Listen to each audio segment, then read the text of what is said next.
Intro Revista Psicotube edición 11 año 9 mes de noviembre. Bienvenido estimable psicotuber a la más reciente edición de nuestra revista de Humanidades Psicotú, en mes de noviembre especial. Esta revista es producida y editada por Horacio González Rodríguez, psicólogo, coach PNL y escritor. En la presente edición nos dividiremos en 4 partes. En nuestro primer artículo y con motivo del Día del Hombre y el mes de la masculinidad te traemos un texto titulado Lo que trata de ocultar un hombre detrás de la promiscuidad sexual, en el cual analizaremos y reflexionaremos acerca de la promiscuidad sexual en el varón, conceptos esenciales e importantes enseñanzas que dicho tema nos deja. En nuestra ya muy gustada y acostumbrada sección Psicobiografías, te traemos a los psicólogos que desarrollaron pruebas de personalidad e inteligencia empezando por uno de los más importantes, como lo es Raymond Cattell, en donde repasaremos su obra, vida, legado científico y profesional. En nuestro tercer artículo con motivo del Día Mundial de la UNESCO te traemos un texto titulado Historia y origen del Día Mundial de la UNESCO.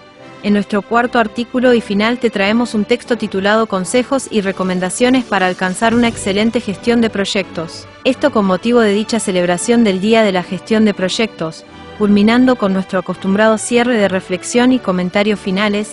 Una vez más gracias estimable psicotuber de Hispanoamérica por el creciente apoyo. Seguimos trabajando con la mente puesta en cada uno de ustedes, estimables psicotubers. Gracias y que Dios los bendiga.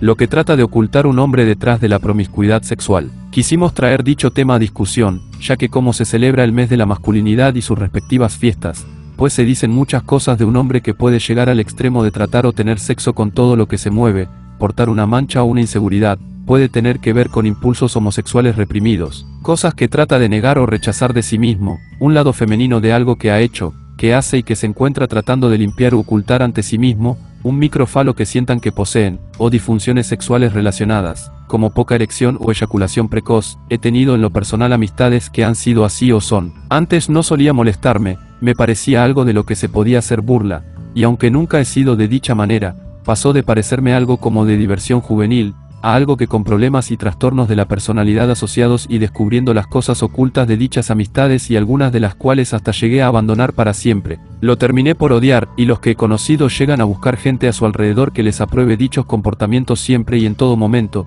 y se justifican con cosas como, yo odio la homosexualidad o a los homosexuales y por eso nada como estar con mujeres distintas todo el tiempo, y dichos por el estilo. Y por dentro lo que hacen es ocultar un lado femenino o una conducta vergonzosa, como haber dado besos en la boca pasionales a hombres en tiempos de borracheras, aquellos que cuando niños los llevaron al psicólogo en épocas antiguas cuando se hacía eso, por haberse puesto ropa femenina de la hermana o así o por querer verle el falo al hermano o cualquier otro miembro masculino de la familia. Cuando una mujer, según una frase que leí alguna vez de Benjamin Franklin, se encuentra dañada psicológica y emocionalmente y hasta porque no de forma espiritual, lo que hace es tener sexo con todos los hombres y hasta con mujeres puesto que no puede tener conexión con alguien, y por decirlo así no puede experimentar amor y relación de pareja estable. Pero en el caso de un hombre su promiscuidad suele ser por tener una mancha de estas, algo que no está bien o del pasado que no ha superado y no se ha perdonado. Suele verse también con autos de lujo y muy potentes para compensar y cubrir las falencias e inseguridades sexuales del varón, o en el caso de que se consiguen perros mucho más grandes, e inclusive que el perro sea de mayor tamaño que el sujeto que lo lleva, salvo las veces que se lo regalaron o era de algún familiar y le quedó como propiedad. Pues veamos el tema con mayor profundidad y sus respectivas aristas.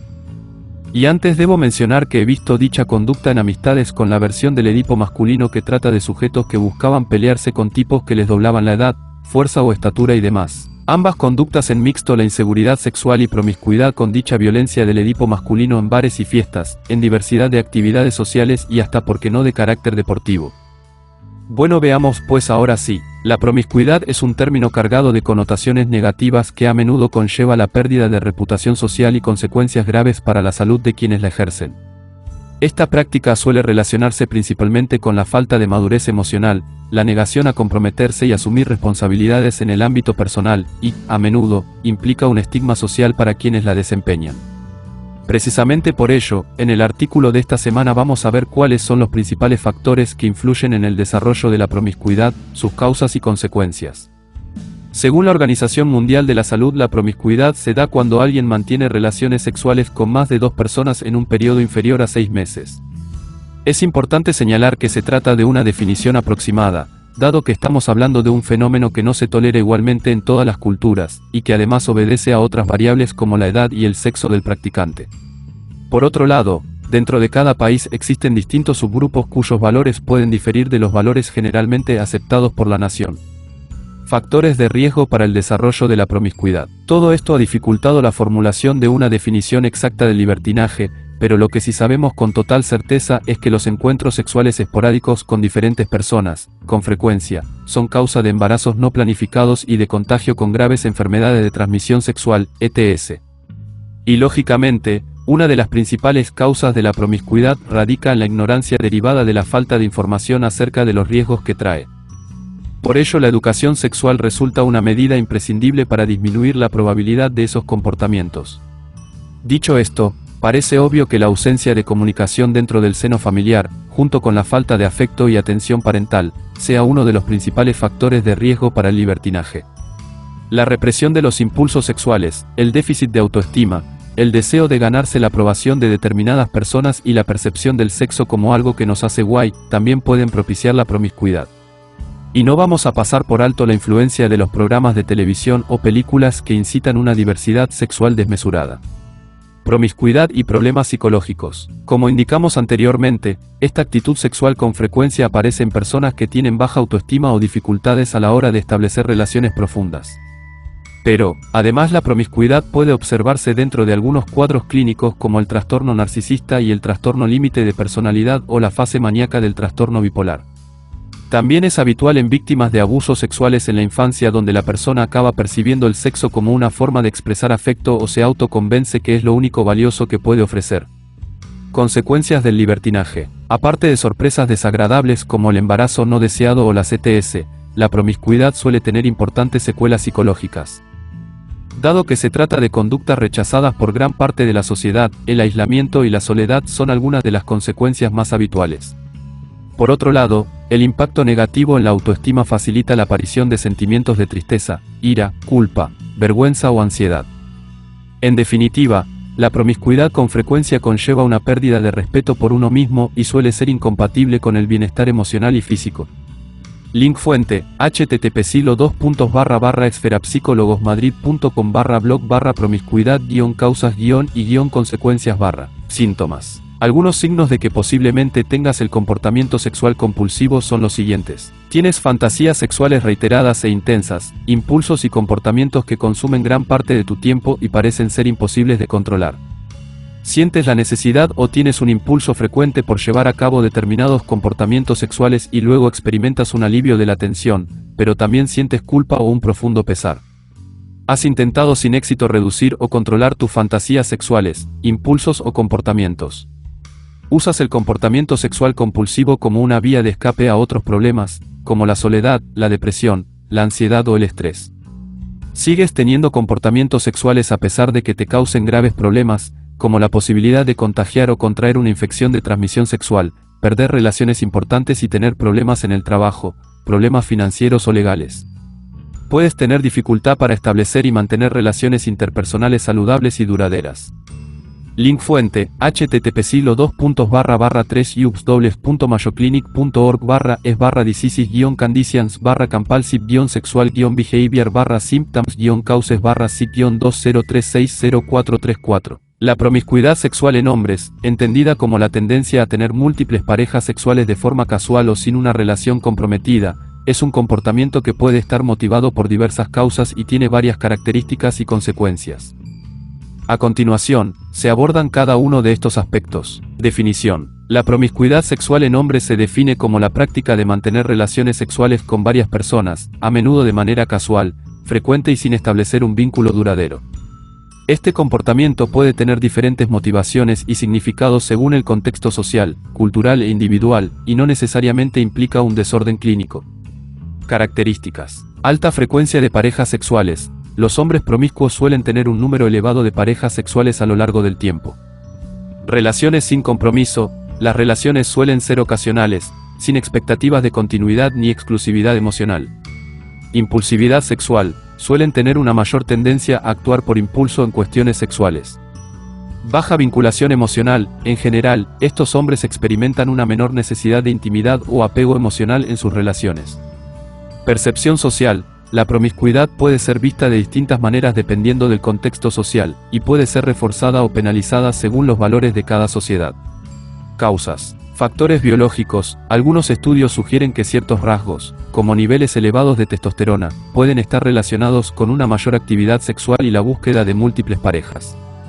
Factores psicológicos. La promiscuidad puede estar ligada a una baja autoestima, búsqueda de validación, historial de abuso o abandono, o incluso un estilo de apego evitativo. Factores culturales y sociales. En algunos contextos, la sociedad o cultura puede reforzar la promiscuidad en los hombres, asociándola con éxito, virilidad y masculinidad. Condiciones de salud mental. Trastornos como el trastorno límite de la personalidad o la hipersexualidad, a veces referida como adicción sexual, pueden llevar a comportamientos promiscuos. Experiencias tempranas, vivencias de abuso, rechazo, o exposición temprana a la sexualidad pueden influir en la manera en que se desarrollan las relaciones afectivas y sexuales. Consecuencias. Consecuencias emocionales y psicológicas. La promiscuidad puede generar sentimientos de vacío, soledad o baja autoestima. A largo plazo, estos hombres pueden experimentar dificultades para formar vínculos emocionales y tener relaciones duraderas. Riesgos de salud física. Aumenta la probabilidad de infecciones de transmisión sexual, ITS, además de posibles complicaciones relacionadas con la salud sexual y reproductiva. Impacto en relaciones interpersonales. La promiscuidad puede afectar la capacidad para mantener relaciones estables y de confianza, lo cual puede resultar en aislamiento o rupturas familiares. Estigma social. Dependiendo de la sociedad, la promiscuidad en los hombres puede estar sujeta a juicio y estigmatización, lo cual puede generar vergüenza y dificultades para la integración social. Riesgos legales o económicos. Las complicaciones legales, como el pago de pensión alimenticia o disputas por la custodia de hijos, pueden surgir en caso de relaciones sexuales sin compromiso y sin medidas de planificación familiar. Link fuente, ChatGTP. Y para ir finalizando, recuerdo que muchas de estas amistades promiscuas me invitaban constantemente a unirme a ellos o seguir su ejemplo, por así decirlo. Yo les decía hablando franco entre compás: mira, cara de tostel, ¿me estás diciendo que vas a compartir parejas conmigo o qué? Pero, en realidad lo que buscan es que les aprueben lo que han estado haciendo, pues suelen ser muy inseguros, y también tratan de huir de la responsabilidad moral y de la culpa, aunque existe siempre la responsabilidad y cargo de conciencia. Pues estos ni locos quieren todas las mujeres para ellos, y es una impulsividad y un ego que alimentan de ellos mismos. Es cierto que en edades tempranas puede existir un periodo de moratoria social donde el joven es comprensible y relativamente libre que experimente ciertas cosas. Por ahí algunas de nuestras mamás nos han dicho que está bien andar con muchas mujeres porque te hará hombre y te aleja de ser maricón o que te vean así, pero esto no suele ser verdad la mayoría de veces, para dar el salto a la madurez. Pero dichos sujetos nunca salen de dicha etapa, pues son narcisistas y comparten comorbilidad con otros trastornos de la personalidad, son cabezas de niños por siempre, quieren andar con todos para al final resultar que no andan con nadie, no se definen ni maduran, temen a cosas como la vejez y la muerte, también a niveles extremos de fobias y demás. También existen los adictos, los cuales la sexualidad y las relaciones, fantasías y actividades sexuales toman pleno control de ellos, al punto de destruirlos por completo junto a todo lo que les rodea y les importa. Psicobiografías. Raymond Cattell. Raymond Bernard Cattell, Hilltop, Inglaterra, 28 de marzo de 1905, Honolulu, Estados Unidos, 2 de febrero de 1998. Fue un psicólogo británico afincado posteriormente en Estados Unidos. Cattell teorizó sobre la inteligencia y la personalidad, proponiendo la existencia de una inteligencia fluida y una inteligencia cristalizada. Se trata de uno de los psicólogos más famosos del siglo XX, a lo que hay que unir su gran productividad literaria. Lo que conllevó a esa popularidad es el autor o coautor de 55 libros y más de 500 artículos en revistas especializadas y de divulgación, además de haber participado en la realización de al menos 300 pruebas estandarizadas de uso común entre los psicólogos. Todo esto le convierte en un autor altamente influyente. Como psicólogo, Cattell fue seguidor y defensor del método científico aplicado a la psicología, siendo de los primeros en proponer el método de análisis de factores, en oposición a lo que él llamaba verbal theorizing, teorización verbal. Una de las aplicaciones más importantes del análisis factorial de Cattell en la psicología fue la definición de 16 factores o rasgos fundamentales que subyacían a la personalidad humana. A estos factores los llamó factores fuente, pues pensaba que a partir de ellos se creaba la personalidad individual. Esta teoría de los 16 factores y los instrumentos estandarizados usados para su medida se conocen colectivamente como 16 PF o 16 de la personalidad, 16 Personality Factors. Innovaciones y logros.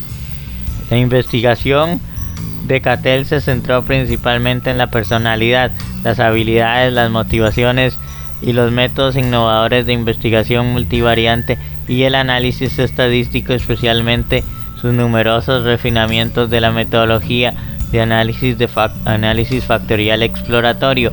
En su investigación sobre la personalidad es más recordado por su modelo de 16 factores de su estructura normal de la personalidad, argumentando a favor de este modelo sobre el modelo de 3 factores de orden superior más simple de Eysenck, construyendo medidas de estos factores primarios en la forma del cuestionario 16PF y sus extensiones descendentes HSPQ y CPQ respectivamente.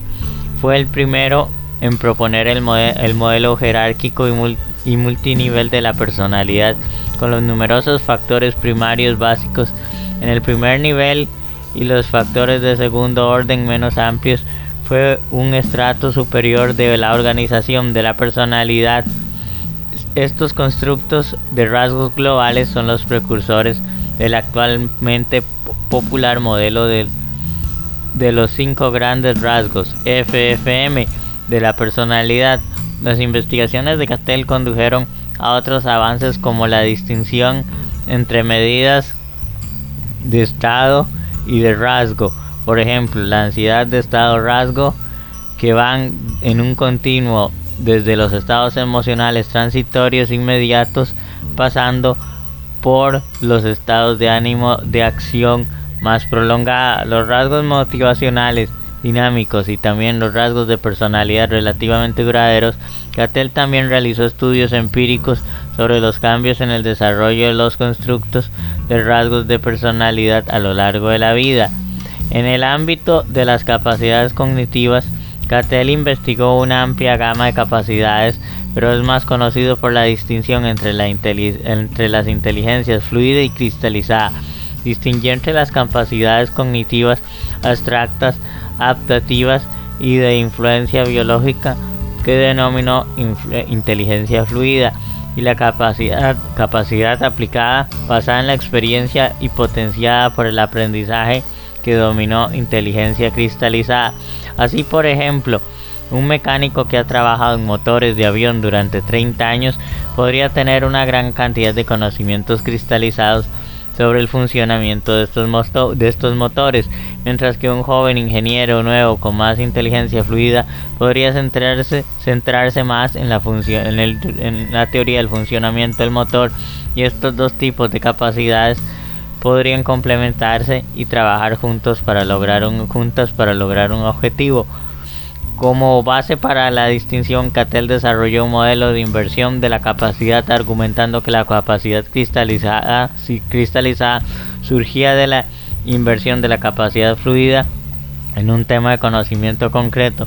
Contribuyó a la epidemiología cognitiva con su teoría de que el conocimiento cristalizado, aunque más aplicado, podía mantenerse o incluso aumentar después de que la capacidad fluida comenzara a declinar con la edad, un concepto utilizado en el Test Nacional de la Lectura para Adultos, NART.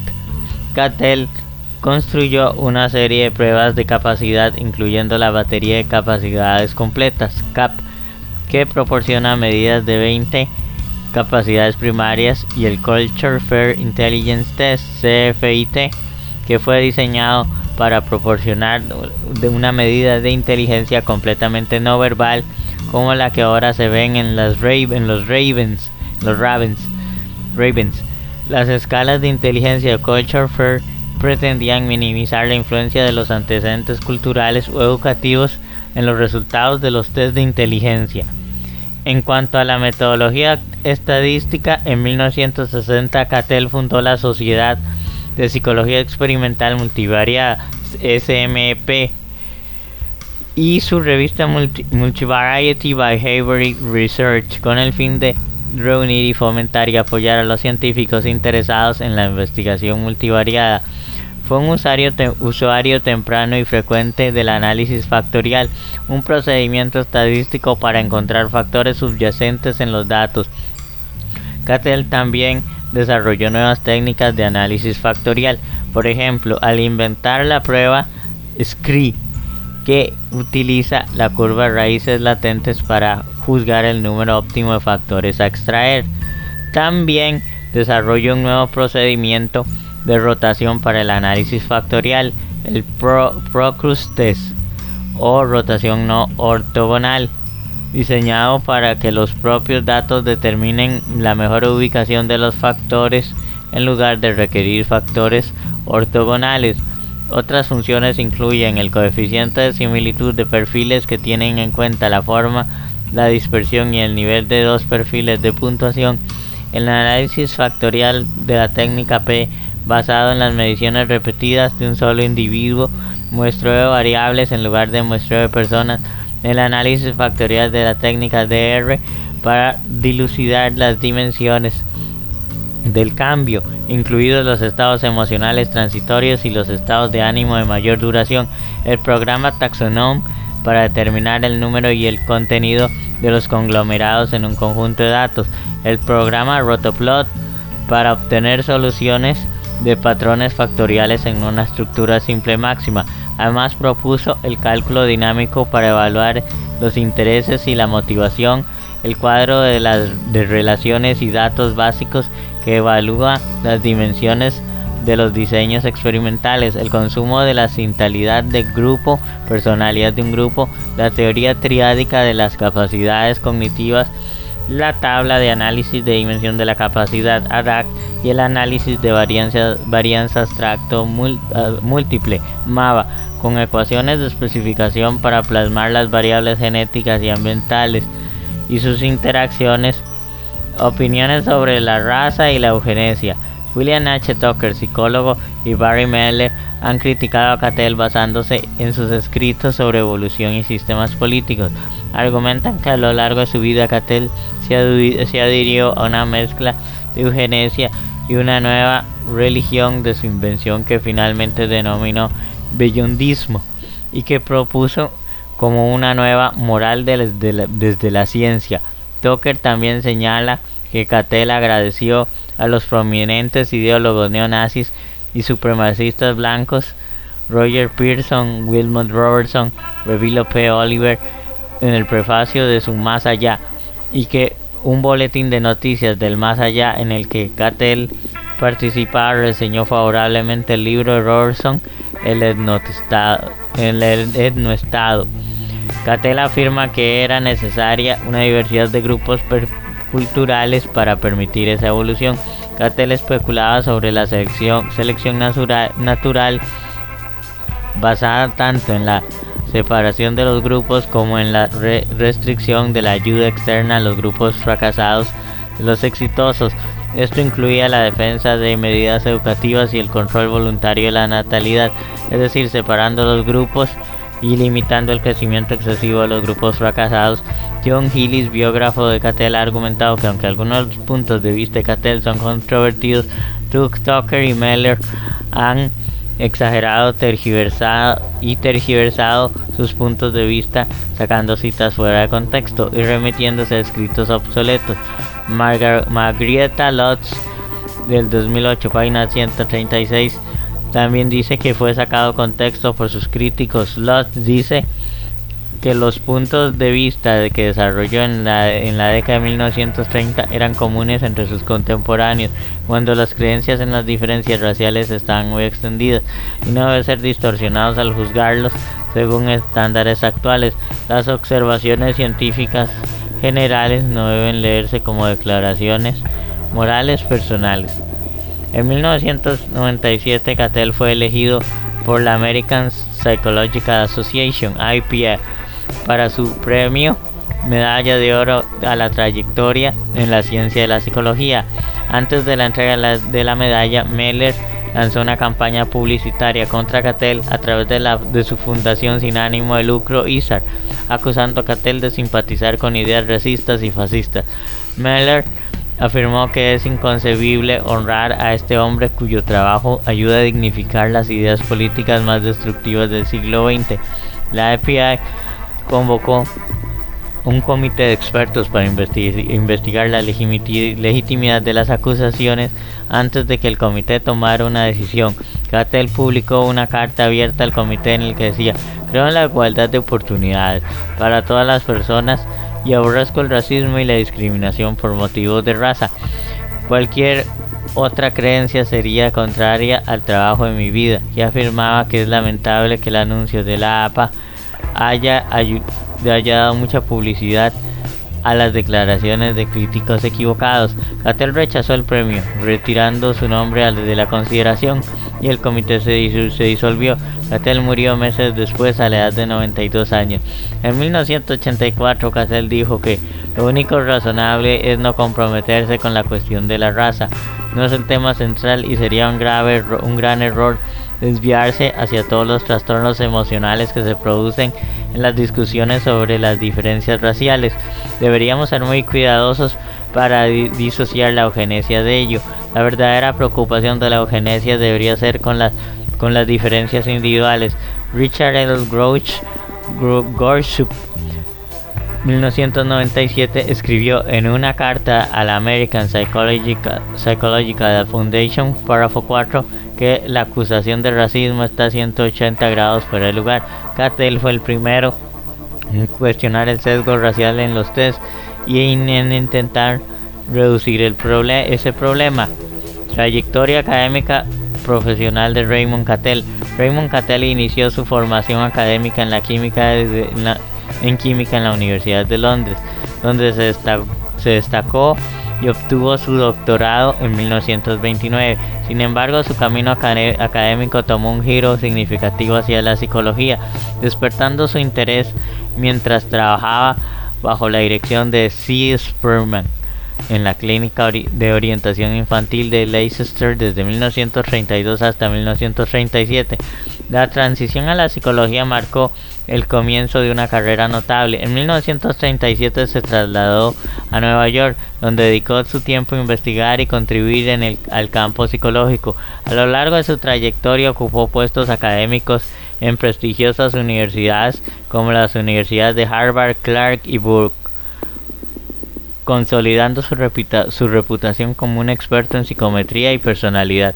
En 1945, Raymond Cattell fue designado profesor e investigador de la Universidad de Illinois, desempeñando un papel crucial durante más de 3 décadas. Su legado perdura no solo con sus contribuciones teóricas, sino también en su impacto como educador y líder en la investigación psicológica.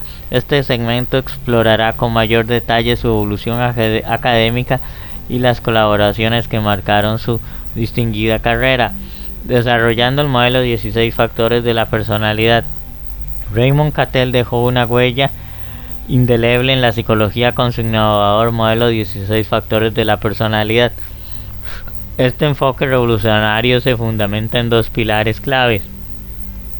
Fundamentos del modelo de Cattell. Cattell concibió la personalidad como un constructo complejo compuesto por diversos rasgos. Su modelo se centra en la identificación y clasificación de estos rasgos fundamentales que definen la singularidad de cada individuo. Estos 16 factores representan las dimensiones subyacentes que influyen en la conducta y las respuestas en situaciones específicas. García Menéndez, 2005. Importancia del análisis factorial en su enfoque. El análisis factorial se exige como la piedra angular en la formación del modelo de Cattell. Como pionero de esta técnica, Cattell empleó el análisis factorial para identificar patrones subyacentes en las respuestas de las personas a diversas pruebas psicométricas. Esta metodología le permitió destilar la complejidad de la personalidad en factores claramente definidos, proporcionando una estructura robusta para comprender y medir las diferencias individuales. El desarrollo de este modelo no solo representó un avance teórico significativo, sino que también sentó las bases para investigaciones posteriores en la psicometría y en la evaluación de la personalidad. Adam 2013.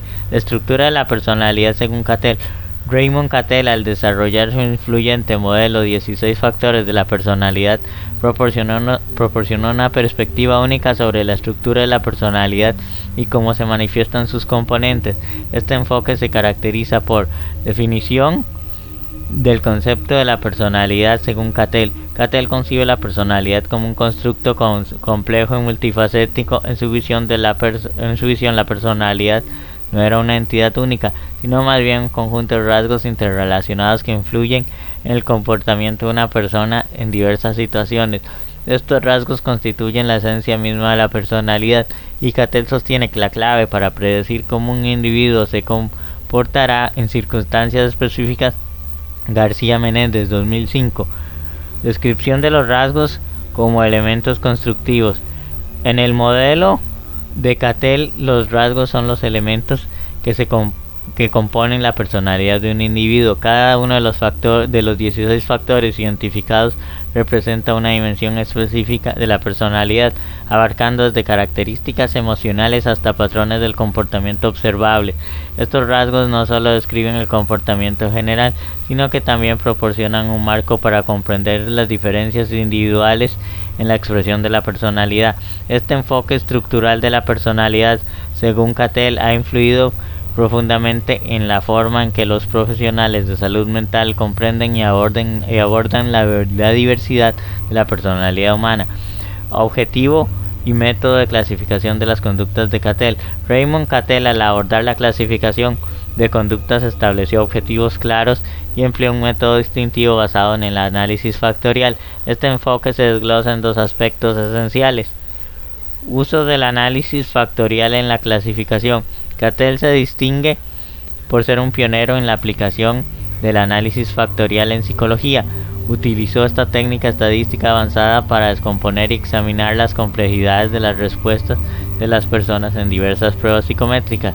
El análisis factorial permitió identificar patrones subyacentes, revelando conexiones entre diferentes rasgos y conductas. Este enfoque no solo simplificó la comprensión de la personalidad, sino que también proporcionó una base cuantitativa para la explicación de comportamientos. Adam 2013. Identificación de los elementos estructurales básicos. El objetivo primordial de Cattell era identificar los elementos estructurales básicos que conforman la personalidad. A través del análisis factorial pudo destilar la complejidad de las conductas humanas en 16 factores fundamentales. Estos factores representan tendencias particulares de respuesta que, según Cattell, son los componentes esenciales de la personalidad. La identificación de estos elementos estructurales básicos no solo permitió una clasificación más precisa de las conductas, sino que también sentó las bases para la comprensión profunda de las diferencias individuales. El uso innovador del análisis factorial y la identificación de elementos estructurales básicos definen el enfoque distintivo de Cattell en la clasificación de conductas. Características de los rasgos según Cattell. En el marco conceptual de Cattell, los rasgos en su modelo 16 factores poseen características distintivas que profundizan en la comprensión de la personalidad. Elementos descriptivos de la personalidad. Los rasgos según Cattell actúan como elementos descriptivos que permiten caracterizar y definir aspectos específicos de la personalidad de un individuo. Cada uno de los 16 factores proporciona un lenguaje descriptivo para comprender de manera detallada y diferenciada las dimensiones clave del comportamiento humano, inspiradores y confirmadores de hipótesis. Estos rasgos no solo describen, sino que también inspiran y confirman hipótesis sobre el comportamiento humano. Cattell enfatiza la utilidad de estos elementos en la formulación y verificación de teorías, proporcionando una base sólida para la comprensión de la motivación, de la emoción, las habilidades y el aprendizaje. Elementos causales de la conducta observada. Cattell sostiene que los rasgos son elementos causales que influyen directamente en la conducta observable.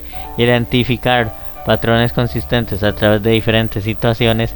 Estos rasgos se convierten en herramientas cruciales para explicar y prever las respuestas conductuales de un individuo en diversas circunstancias. Descriptores de diferencias individuales. La diversidad de rasgos permite la descripción precisa de las diferencias individuales de la personalidad.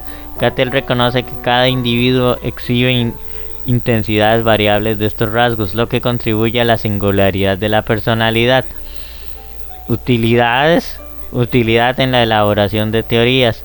Estos rasgos son fundamentales para la elaboración de teorías en diversos aspectos psicológicos, incluyendo la motivación, la emoción, las habilidades y el aprendizaje. Sirven como bloques de construcción teóricos que enriquecen la comprensión de la complejidad de la mente humana. Análisis en continuo dimensional. Cattell aborda los rasgos como parte de un continuo dimensional, reconociendo que la intensidad de cada rasgo varía en relación con un grupo normativo. Esta perspectiva ofrece una comprensión más matizada y contextualizada de la personalidad. Naturaleza unipolar y bipolar de los rasgos. Los rasgos pueden ser unipolares o bipolares, abarcando desde dimensiones unidireccionales como la creatividad hasta dimensiones opuestas como la extraversión e introversión.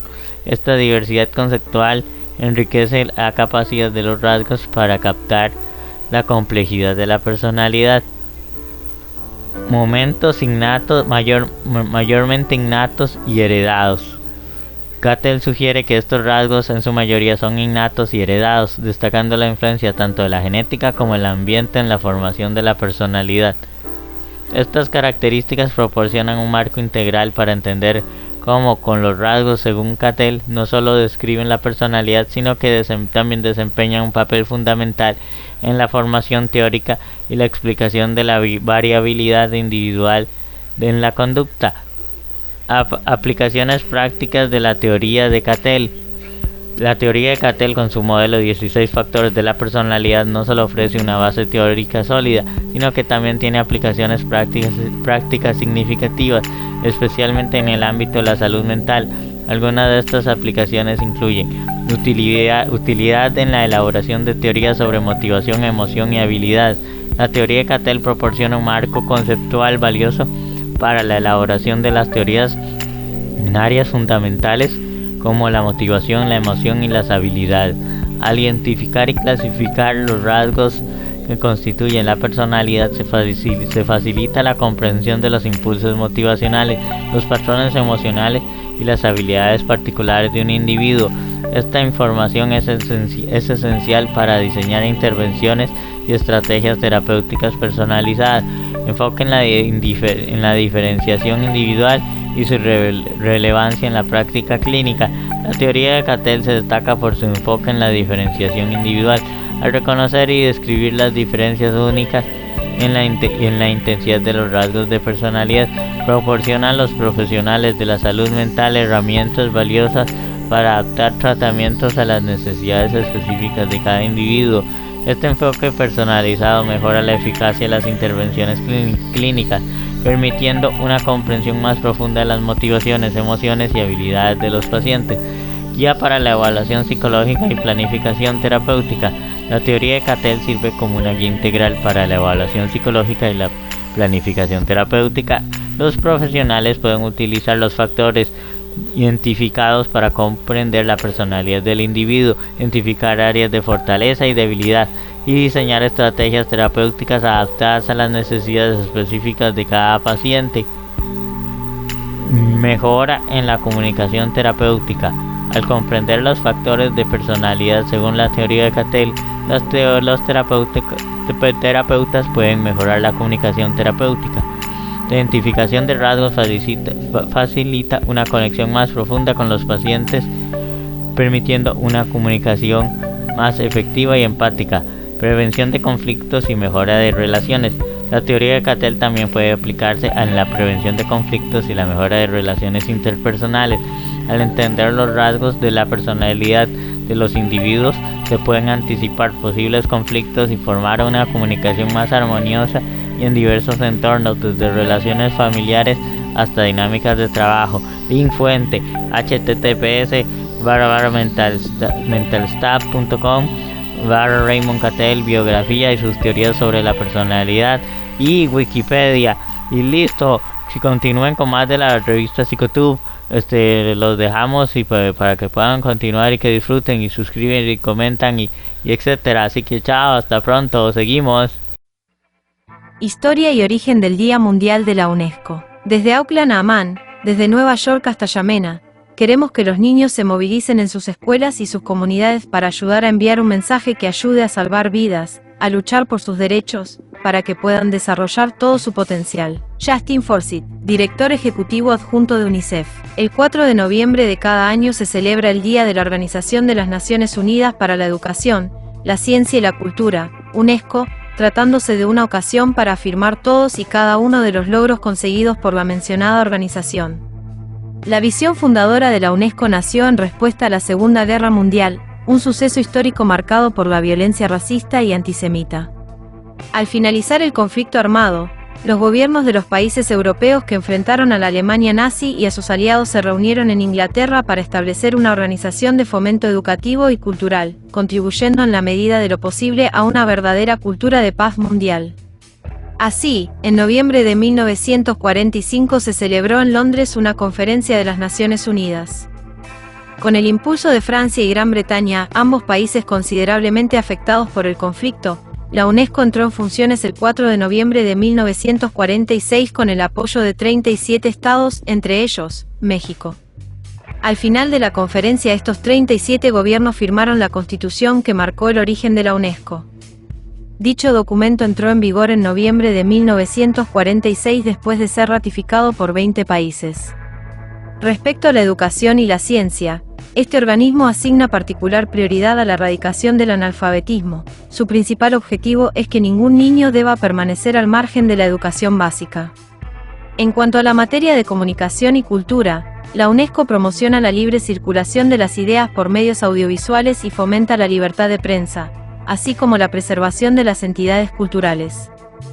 En la actualidad, la organización apoya programas y políticas científicas que son plataformas para el desarrollo y la cooperación. También defiende la libertad de expresión, un derecho fundamental y una condición esencial para la democracia y el desarrollo.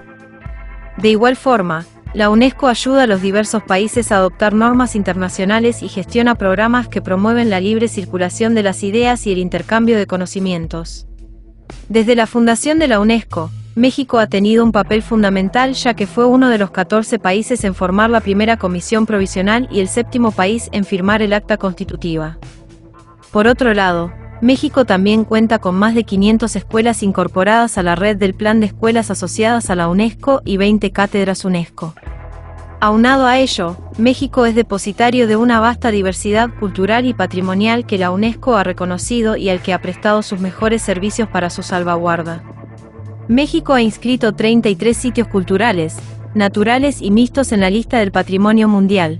Cuenta con 7 manifestaciones incorporadas a la lista representativa del patrimonio cultural inmaterial y 9 elementos reconocidos con valor documental excepcional en el programa de registro Memoria del Mundo. Asimismo, México mantiene 42 sitios naturales enlistados en el registro de reservas de la biosfera. Además, a nivel mundial ocupa el 5º lugar con mayor cantidad de sitios inscritos en esta lista, siendo el primer lugar en Latinoamérica. También es menester recordar las aportaciones de intelectuales mexicanos como Jaime Torres Bodet, reconocido como uno de los más destacables educadores de México, quien fungió como director general de la UNESCO de 1948 a 1952. Torres Bodet diseñó e instrumentó importantes campañas de alfabetización, fomentó la reconstrucción de los sistemas escolares, amplió la presencia de la organización en el mundo, promovió el acceso de las mujeres a la educación y concibió el desarrollo cultural de los pueblos como una condición importante para el mantenimiento de la paz internacional. México ha logrado establecer un buen prestigio en el organismo como consecuencia de su actuación histórica. Esto le ha permitido ganar una considerable presencia ante la organización. Por su experiencia y seriedad, Nuestro país es reconocido en su grupo regional como un líder interlocutor obligado y respetado entre todos los miembros, ya sea en asuntos gubernamentales como en educativos y culturales. Link fuente: https://www.cndh.org.mx/noticia/dia-de-la-organización-para-la-cultura-UNESCO.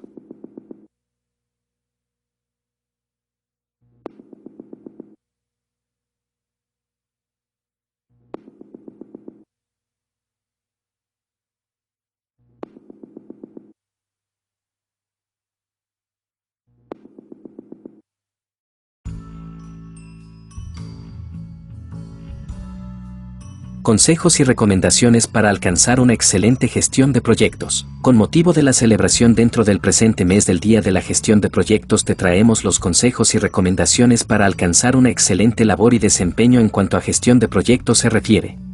Así pues, definamos a cabalidad cada cosa. Estos métodos sirven para cualquier proyecto, sea pequeño o muy complejo.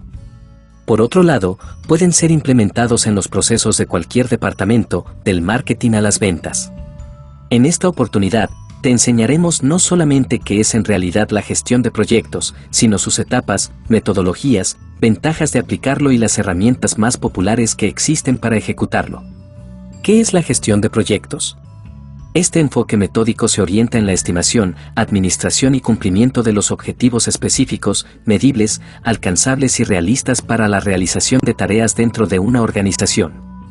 Sus objetivos son claros: gestionar el arranque y evolución de los proyectos, administrar y resolver problemas que puedan suscitarse durante el proceso, y facilitar las tareas de finalización y aprobación del proyecto. ¿Cuáles son las etapas de la gestión de proyectos? Según el PMI, Project Management Institute, que es una organización sobre gestión de proyectos, y su Guide of the Project Management Body of Knowledge, PMBOK, existen 5 fases en la gestión de proyectos. 1. Estudio de factibilidad. Es la primera etapa que se ejecuta en la realización de proyectos y tiene como objetivo determinar si la empresa obtendría beneficios económicos o estratégicos con la realización del mismo. A través de un software de gestión se crea un registro del proyecto, se realiza un análisis del alcance, metodologías y departamentos involucrados, para así determinar los riesgos potenciales y aplicar el estudio de factibilidad sobre los tiempos deseados para conocer el coste total y la calidad. Si los números son positivos, entonces se pasa a la segunda etapa. 2. Planificación del trabajo. En esta fase se detallan todas las tareas previstas y los recursos necesarios para la finalización del proyecto. Mucho cuidado. Si no se detalla con claridad esta etapa, se pueden producir resultados negativos para la organización. Para evitar problemas, es necesario revisar el análisis del alcance del proyecto, realizar estimaciones de esfuerzo, coste y recursos, definir un plan de proyecto y, por último, redactar un documento sobre los términos del acuerdo. 3. Ejecución. Es quizá la fase más importante, ya que en ella se materializa todas las ideas, planeaciones y diseños, utilizando las técnicas, recursos y procesos previstos anteriormente. En ella se gestiona los entornos laborales, tareas, entrega de recursos y peticiones de cambio. 4. Seguimiento. Durante esta fase, el analista debe comprobar que todas las partes involucradas estén cumpliendo con las labores, la planificación y con el objetivo de administrar y garantizar la calidad del proyecto. Al verificar, se realizan seguimientos en las áreas involucradas con control de calidad y con registro de incidencias, luego se generan informes con los indicadores predeterminados para ser mostrados a los superiores. 5. Cierre. Al finalizar el proyecto se debe evaluar y verificar que las expectativas hayan sido cumplidas y que todo esté como se estableció durante la planificación. Sin embargo, es necesario aplicar un análisis de fallos del proyecto para documentar los inconvenientes y ayudar que a futuro se puedan tomar decisiones más acertadas. Durante esta etapa, se realiza un checklist y se ejecuta el cierre formal en todas las áreas. Se hace una copia de seguridad de los datos y se ejecuta un análisis de los resultados para contrastarlos con las estimaciones iniciales. ¿Qué metodologías existen en la gestión de proyectos? De acuerdo al tipo de proyecto o las necesidades del mismo, se pueden utilizar diferentes metodologías para lograr la optimización de tiempo, recursos, entre otros. Las más utilizadas son secuencial tradicional. Son los proyectos que se ejecutan etapa por etapa. Es decir, se debe terminar una fase para empezar con la siguiente. La ventaja es evidente, permite gestionar de manera sencilla el avance en cada etapa y de cada responsable. Sin embargo, provoca que se recomiencen los proyectos al tener que regresar al principio en caso de alguna falla. Agile tiene la particularidad de partir en pedazos las tareas y se establece un tiempo específico para cumplir con ella. El objetivo es que se puedan realizar proyectos que cumplan con estándares de calidad muy altos y se respeten las prioridades de la planificación.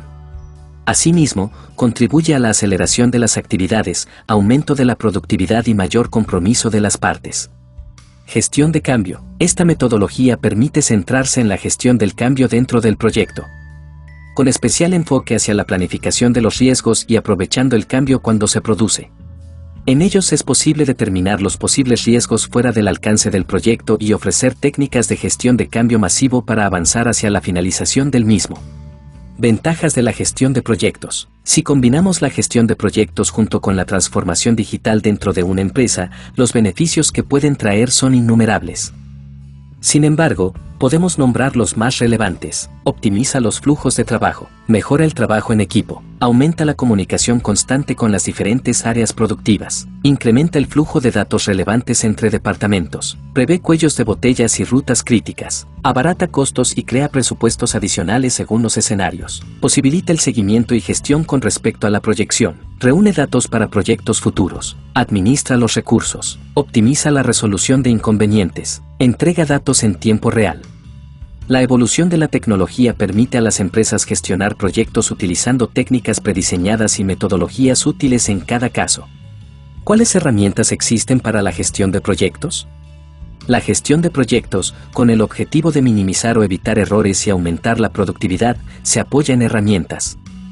Hoy por hoy existen tres grandes técnicas, que son diagrama de Gantt, Prozipyam y cadena crítica. 1. Diagrama de Gantt. Se compone de dos ejes de coordenadas donde se contienen todas las tareas y actividades dentro del proyecto. Asimismo, se delimitan las diferentes fases para identificar los eventos importantes para todos los involucrados. Si se actualiza periódicamente, es sencillo visualizar la realidad del proyecto. Sin embargo, no es recomendable para proyectos muy flexibles al cambio, ni para los planteamientos muy sencillos. 2. PERT CRM. Sirve para identificar las actividades dentro del proyecto, sus dependencias y el tiempo necesario de cada una, con el objetivo de aplicar una ecuación de probabilidad que determine el tiempo total de ejecución. Esta herramienta resulta muy útil cuando se ejecutan proyectos complejos, con tareas simultáneas y en secuencia. 3. Cadena crítica. Es ideal cuando se enfrentan proyectos muy complejos, ya que permite simplificar las etapas de seguimiento y control. Gracias a ella, se pueden detectar actividades cruciales para el proyecto y pasan a ser actividades críticas. Permite reducir los plazos estimados de las mismas si se utiliza ese tiempo en áreas estratégicas. Esto permite controlar el desarrollo de las tareas y, de esta forma, se monitorea la velocidad y se toman decisiones oportunas. Conclusión. En definitiva, la gestión de proyectos es una labor sumamente importante y necesaria para las empresas de cualquier sector, ya que permiten lograr el control de tareas, áreas, procesos y datos con el objetivo de armonizar las operaciones dentro de la organización y cumplir con cronogramas y estimaciones de productividad. Si quieres seguir aprendiendo sobre la planificación y ejecución de tareas relevantes y complejas para tu empresa, entonces debes conocer qué es el OKR y cómo implementar esta metodología. Link fuente, https://rockcontent.com/blog/que-gestión-de-proyectos. ¿Qué es la gestión de proyectos? Para comprender el concepto de gestión de proyectos, lo primero que tienes que conocer es qué se entiende por proyecto en el entorno empresarial. La explicación es muy sencilla, un proyecto no es más que la suma de acciones que sirve para desarrollar una idea de negocio. No olvides, en cualquier caso, que esa idea ha de tener viabilidad comercial y financiera, y también ha de responder a una visión tanto corto como a medio y largo plazo. En este sentido, prácticamente cualquier cosa que haga tu empresa, desde optimizar un proceso interno hasta ejecutar un trabajo externo que encargue un cliente, puede considerarse un proyecto. Por eso los proyectos son una parte fundamental de la actividad cotidiana de una compañía, y garantizar su éxito es imprescindible para que todo vaya bien. Sabiendo esto, es fácil entender que la gestión de proyectos son las metodologías necesarias para planificar y dirigir los distintos procesos incluidos en un proyecto. Es decir, todas las operaciones y acciones diseñadas específicamente para lograr el objetivo de desarrollar esa idea. La gestión de proyectos se basa en establecer, ejecutar y vigilar el cumplimiento de logros específicos, alcanzables, medibles y realistas que lleven a cumplir tareas útiles para la organización. Esto se hace con 3 objetivos siempre en mente: controlar el inicio y la evolución de un proyecto, detectar problemas que puedan surgir y encontrar maneras de resolverlos, conducir hacia la finalización y aprobación definitiva del proyecto. Ventajas de la gestión de proyectos. La gestión de proyectos aportará una serie de aspectos positivos que ayudarán a tu empresa a progresar. Maximiza la capacidad operativa de la compañía. Al gestionar los proyectos se consigue aumentar la eficiencia del trabajo cotidiano, ya que todas las tareas están ajustadas para incrementar su productividad. Además, se fomenta la comunicación entre las distintas áreas de la compañía, propiciando que todos los miembros de tu organización sepan con todo detalle cuál es su responsabilidad y puedan centrarse en ella. Todo esto se traduce en una reducción tanto de tiempos necesarios para cumplir las tareas como de costes asociados. Coordina los recursos. Esta mejora de la comunicación puede ayudar, por ejemplo, a que las distintas áreas de la empresa que trabajen con un mismo proveedor compaginen su actividad, haciéndola más eficaz. Da una visión de conjunto de la empresa. Se puede transferir conocimiento entre los distintos departamentos, evitando que actúen de forma independiente. Con esto se logra conocer la capacidad real del equipo de trabajo, además de identificar más rápidamente las debilidades y riesgos para posibilitar su corrección, y de permitir dar prioridad a las áreas que más lo necesiten. Permite reaccionar más rápido ante demandas cambiantes, debido a que facilita la fluidez en el trabajo cotidiano. Aporta un punto de vista enfocado en el cliente, ya que el objetivo último del proyecto es cubrir una necesidad específica que éste tenga, en la medida en que es el que aporta recursos económicos a tu empresa. De esta manera se consigue mejorar la calidad, ya que tu producto o servicio tendrá que adecuarse a las demandas de tus consumidores. Facilita el aprendizaje del pasado. Con la gestión de proyectos se va acumulando conocimiento sobre la manera adecuada de desarrollar determinada tarea, lo que permite estandarizar algunos procesos. De esta manera se hace más fácil, rápida y barata su repetición futura. Evita riesgos. Un proyecto bien gestionado reduce al mínimo la posibilidad de fallos y errores que supongan sobrecostes. Mejora la imagen de la compañía. Como la gestión de proyectos repercute en un servicio más eficaz, transmite una imagen de profesionalidad, competencia y seriedad que puede ser muy útil para que aumentes el valor de tu marca. Todos estos motivos justifican que la gestión de proyectos tenga gran importancia en la organización corporativa actual, aunque haya muchas empresas que todavía no la tengan en cuenta. Pero cuando vayas a implementar esta estrategia en tu empresa, debes tener en cuenta que no hay una sola manera. Link fuente: https://www.docunecta.com/blog/que-es-la-gestión-de-proyectos. Metodologías basadas en el proceso. En esta categoría, las metodologías están dirigidas hacia las áreas de gestión de procesos de negocio, Business Process Management, BPM, donde cada método enfoca el trabajo como un conjunto de procesos.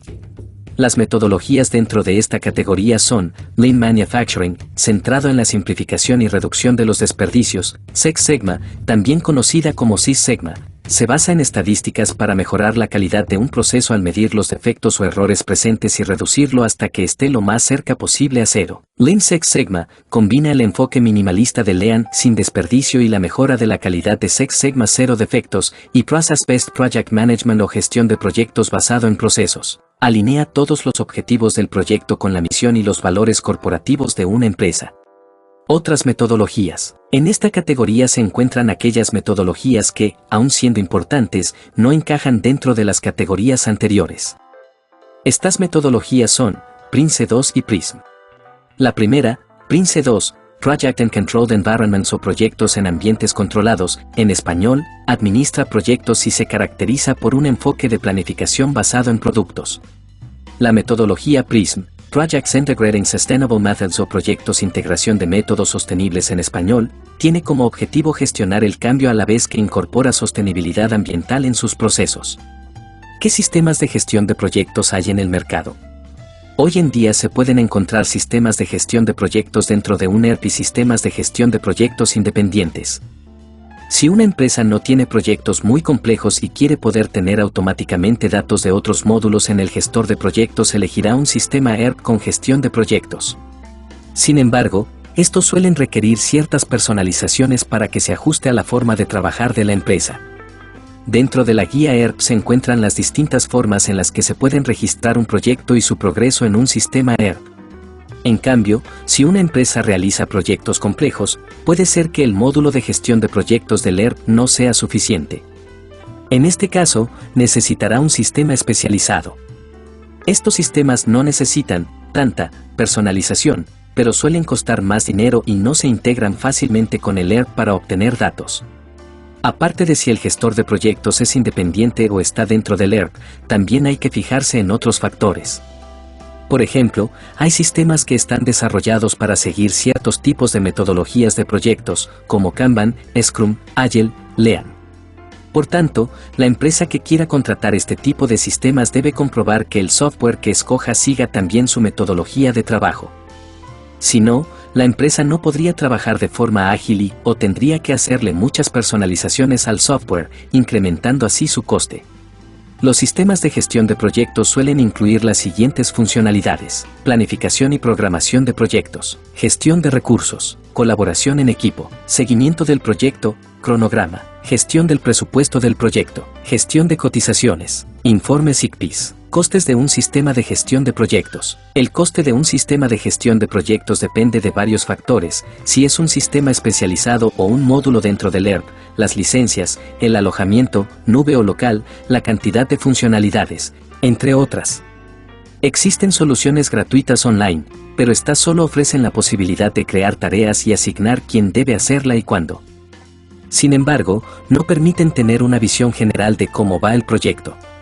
Hay algunos sistemas de gestión de proyectos desde precios muy económicos. Por ejemplo, uno del software de gestión de proyectos más conocidos es Jira. Este sistema tiene varios planes, uno gratuito con opciones muy limitadas, uno estándar por 7,5 pesos, uno 7,14 euros por usuario al mes, Premium que incluye más funcionalidades y cuesta 14,50 pesos, unos 13,80 euros por usuario al mes, y Enterprise que es el que ofrece más posibilidades, pero cuyo precio se indica tras la conversación con los comerciales. Este no es el único sistema, hay muchos otros como Trello que va desde los 0 euros a los 17,50 euros por usuario. Kanbanice para las empresas con metodología Kanban, cuyo mínimo de usuarios es de 15 y va desde los 169 pesos, unos 168 euros, por los 15 usuarios al mes. O, incluso, Asana que va desde los 0 euros hasta los 24,99 euros por usuario al mes. Link fuente, https://www.ticportal.es/glosario-tic-gestión-proyectos. Cierre Revista Psicotub mes de noviembre edición 11 año 9. Hemos llegado nuevamente al final de una edición más de nuestra revista de Humanidades Psicotub. Los dejamos con nuestro acostumbrado cierre de reflexión y comentarios finales. Les recordamos suscribirse, compartir y comentar, dar me gusta y lo contrario, unirse a nuestro grupo de Facebook de la revista y seguir la página Educando en Finanzas para Padres e Hijos, continuar con sus generosas donaciones a nuestro PayPal en la cabecera del canal. Tenemos TikTok de la revista y Dios mediante nos vemos en el siguiente número de nuestra bien amada revista. Chao y hasta pronto.